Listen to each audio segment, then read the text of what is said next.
Yeah. All I need is one mic. Yeah. All I need is one mic. Hey everybody, welcome back to a new episode of One Mic where I watch shit so you don't have to. And today I'm here to talk about season 1, episode 5 of Amazon Prime's Invincible, entitled That Actually Hurt. I'm going to talk a little bit about the title, probably maybe toward the end of this, but it's not anything deep. But, I like to kind of try to tie in the episode with the title when I can. But, man, I really like this episode a lot. And you know what's funny about that is Amazon usually releases their original properties. So we'll say The Expanse, right?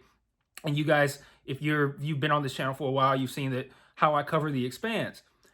The Expanse generally airs on Wednesdays, I believe, or Thursday, I can't recall. But the way Amazon does their release schedule, usually whatever show it is releases the night before at about 7 o'clock. And I believe I heard that has something to do with just kind of like how they measure the time zones. Like they release it at midnight in a time zone that is the equivalent of 7 p.m. here on Eastern Standard Time. But I usually try to watch Invincible the night before it supposedly premieres. So which would have been Wednesday night, Thursday night. I don't know what the fuck I'm talking about. Thursday night. But usually I'm just too fucking smacked to even like really comprehend. And I don't want to say really comprehend, but everything needs to be very straightforward when I'm in that quote unquote mindset. And I always watch, like I can't say always, I only did this with the last two, episodes 4 and 5. And I'll start to watch it and I'll be like, I don't know about this. This shit's kind of whack. Like, I don't know what the fuck's going on. Then I watch it the next day sober and I'm like, what the fuck was last night me thinking? Like, this was a great episode. And I think it's because of the way the show does a whole lot of stuff that's really subtle that smacked me misses, but sober me doesn't. So that's why I think I like this show and these episodes so much. Is like on the surface, you're watching it and it's just like a cartoon superhero thing, right? But there's so much cool shit going on beneath the surface on this show that if you're not paying close enough attention, you can miss it.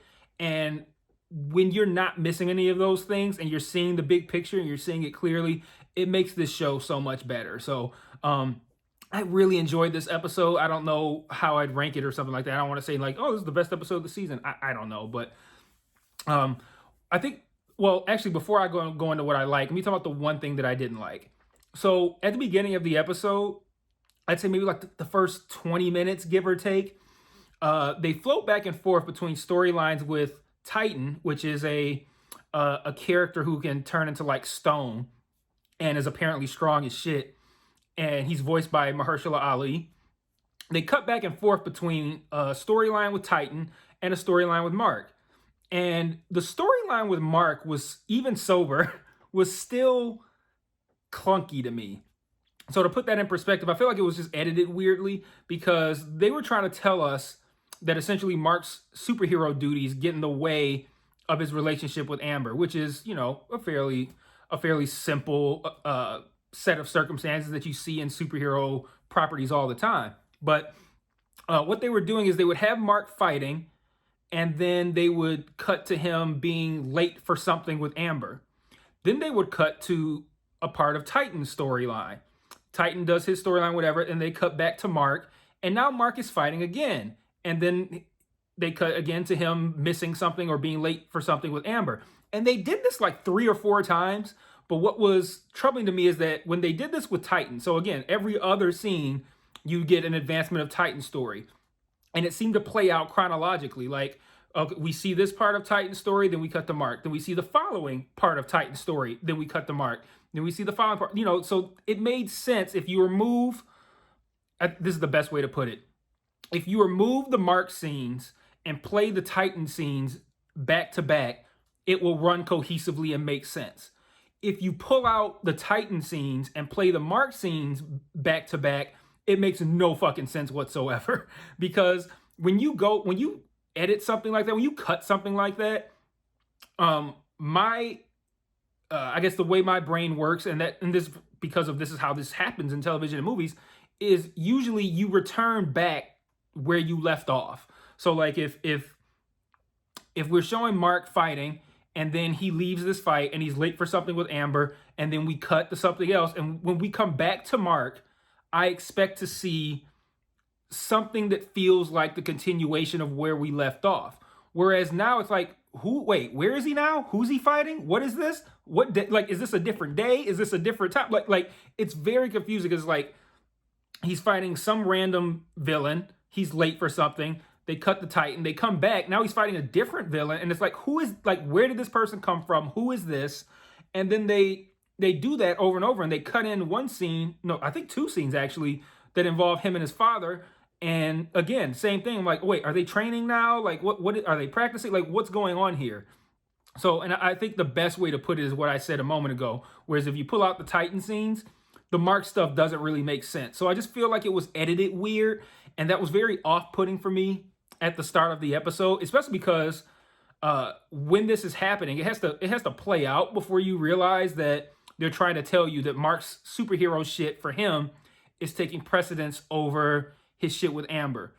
I only needed to see maybe one instance of that to get the point, which was, I think maybe the second or third time they do this, Amber says something to the effect of, I've tolerated you being late for this other shit, but going forward, you can't keep doing this or I'm out. So don't miss dinner with my mom next whenever it's supposed to be.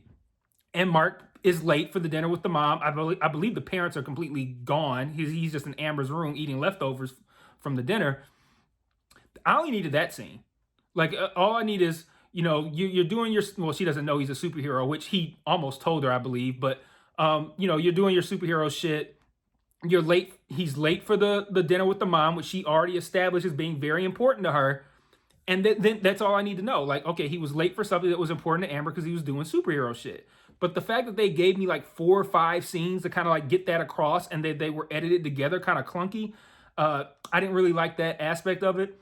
But everything else in the episode was so good that it made up for that. So the first thing that I wanted to talk about was Titan. So Titan, again, voiced by Mahershala Ali, they did some really cool stuff with him. So like it opens with an action sequence that is fucking kick-ass. Like, and I just want to say the animation style on this show, it's like a little bit of anime, and I don't watch anime, but I think the animation style, especially in these fight sequences, is super fucking cool.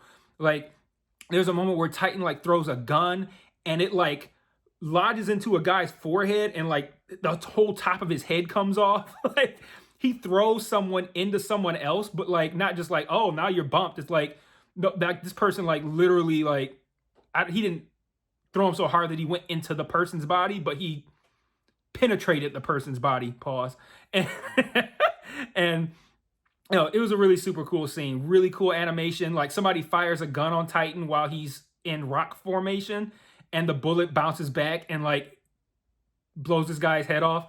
Like really cool stuff. So like that was a really fun way to open the episode prior to the clunky editing stuff with Mark. But I think that another thing that they've done on this show that they are continuing to do is set up really interesting dynamics. So what I mean by that is we have a scene where Eve is, and Eve's not in this episode too much, but she's getting chewed out by her dad for dumping Rexplode, and he says something like, don't be a, and cuts himself off. And he says like people make mistakes and all, like he's defending Rex for cheating on his own daughter and almost called his own daughter presumably a bitch. I don't like, don't be a, whatever word he was going to say was something he had no business saying, particularly to the victim of the cheating.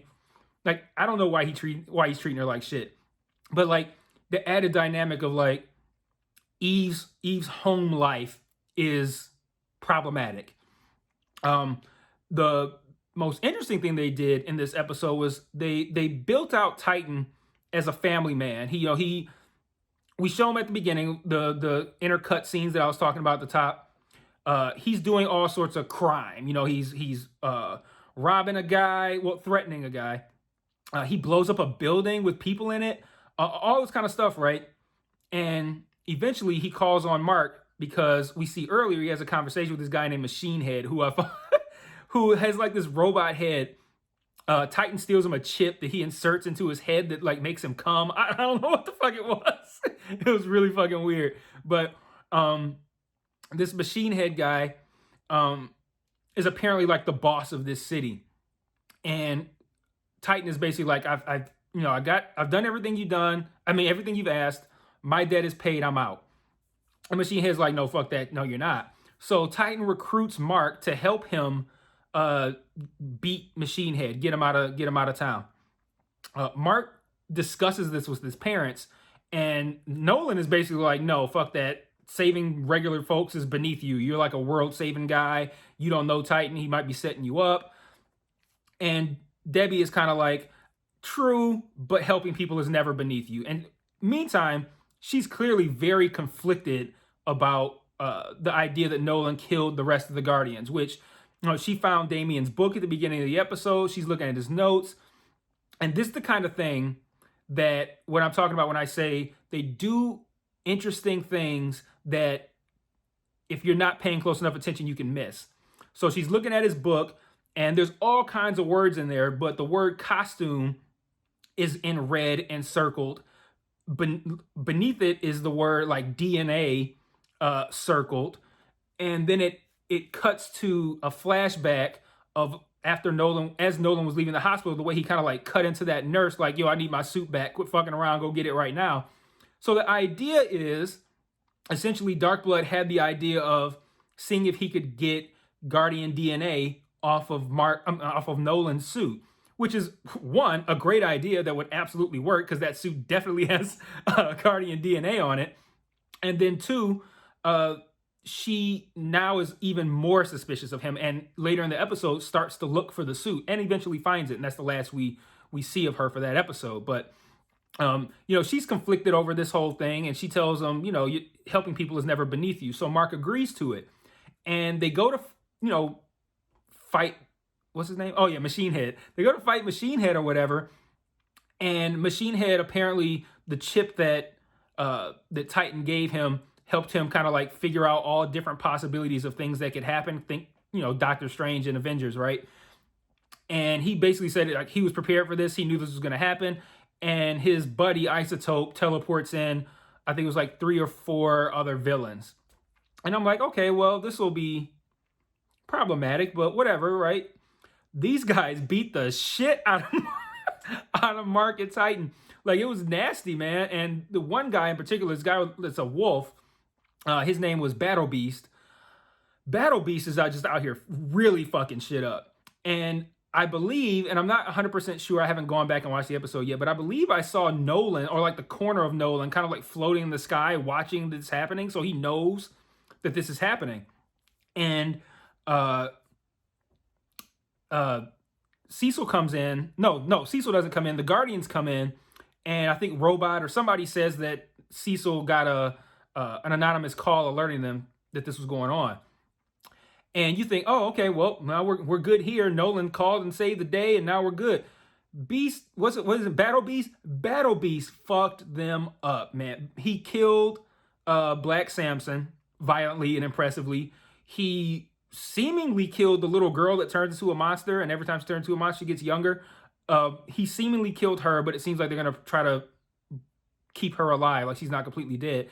And then he seemingly killed Mark, who apparently is, like his name, Invincible, but he like drove like some big like scepter kind of thing right into Mark's body, and it like went in, like he's like wide open, bleeding. So like this dude fucked everything up. And then we close out the episode finding out this was Titan's plan the whole time. Like, Nolan was right. He shouldn't have trusted Titan. And now Titan's in charge of the city, and he's got his family there, and everybody's cool. And I just love the idea of, I like the bait and switch, like making us think that, oh, Titan is not a bad guy. He's a good guy. He just wants to help his family. And, oh, that's all cool. And now Mark's going to help him. And it is like a feel-good story. And then they kill off, theoretically, they kill off like 3 guys, and we find out Titan's a piece of shit. So I thought that was so cool that they did that. And yeah, it was so intriguing, this episode, watching how things play out with Mark and Amber. And speaking of which, he was supposed to meet Amber at this community center. He doesn't show up. Amber's basically, I bet at the top of the next episode is gonna be like, fuck him. And come to find out, she doesn't know Mark fucking died. like man, that's crazy. I love just the drama of it, the plot twist, the violence, like killing off main characters. Again, like this is the 5th episode. They killed off main characters multiple times, or characters that seem to be main characters multiple times. And that is incredibly shocking and unsuspected by me. I figure, they got us at the end of the 1st episode, but I figured that was going to be it. But man, they're doing a lot. And then the last thing I want to talk about that I thought was really cool, we revisit the Mauler storyline where he's like, if you recall, Robot helped him break out of prison. He creates a new clone on his own, showing us that he's smart as shit. We suspect that Robot is doing this to help make another clone. I suspected at the end of the last episode that maybe he was going to clone Rex, and he needed their help. I don't know why the fuck he would want to clone that motherfucker, but whatever, right? But we see that now Mauler essentially copies his consciousness, his mind, into the clone, which, again, things that didn't quite make sense or weren't really on your radar earlier now make perfect sense. Because the whole thing of them not knowing which is the clone in the 1st episode makes sense now. It's because they have mirrored consciousness, mirrored minds. Like, as far as either one of them knows, like, they are the original. They're both the original. They're both the clone. Like, you can't distinguish, because for all we know, the one who we saw as the original in this episode that created the clone, if you're just copying someone's consciousness over and over and over, we have no way of knowing, like, this guy could have been the clone of a previous one. Like, it's like, I just really dig that kind of shit. Just the idea of all of this making sense, all of it coming together. And like the idea of like, now I'm sitting here wondering, like, when we're talking about cloning, who is, it doesn't even matter who's the original. They're both the original, essentially. If you are a literal copy in every sense, whereas like you are just a second version of the same thing as opposed to a copy, I guess that's the best way to put it. It's like this, he's not a copy, he's more of like a duplication. And once you get to that point, there is no original or clone. You're all originals. So I thought that was really cool. Yeah, a lot of great stuff. Robot shows up with Rex's blood and says, he needs them to do him a solid. So, yeah. Oh, fuck. I almost forgot my favorite part of the episode.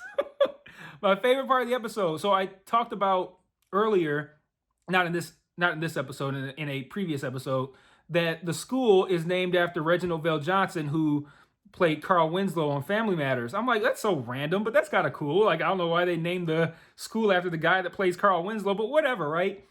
We see Mark at school. He's late because he was fighting crime and shit. Not only is the principal actually voiced by Reginald VelJohnson, his name is Principal Winslow. Like, the principal is actually Carl Winslow. Like, what a mind fuck. Like, but still, like, really cool. It's so random. So, yeah, man, I really enjoyed this episode. Man, this show is so fucking fun. Really cool. There's like 8 different mysteries going on all at once. Like, I want to know why Eve's dad is a piece of shit toward her. I want to know why Robot wants to clone Rex. I want to know why the fuck... I want to know everything about what's going on with Nolan. I don't know what the fuck his deal is. I want his wife to figure this shit out. I want Mark to... I want to find out what happens to Mark. Is he dead? Is he different? Is he... Like, how does this whole thing work now? There's so many cool things going on, and so many... I don't want to call them loose threads, but so many things that I'm just interested in seeing how they tie it together at the end of however many episodes this is. I think 8. But that's all I got for now. Leave your feedback, any comments you might have. I'll be back next week to talk about episode 6. Until then, peace.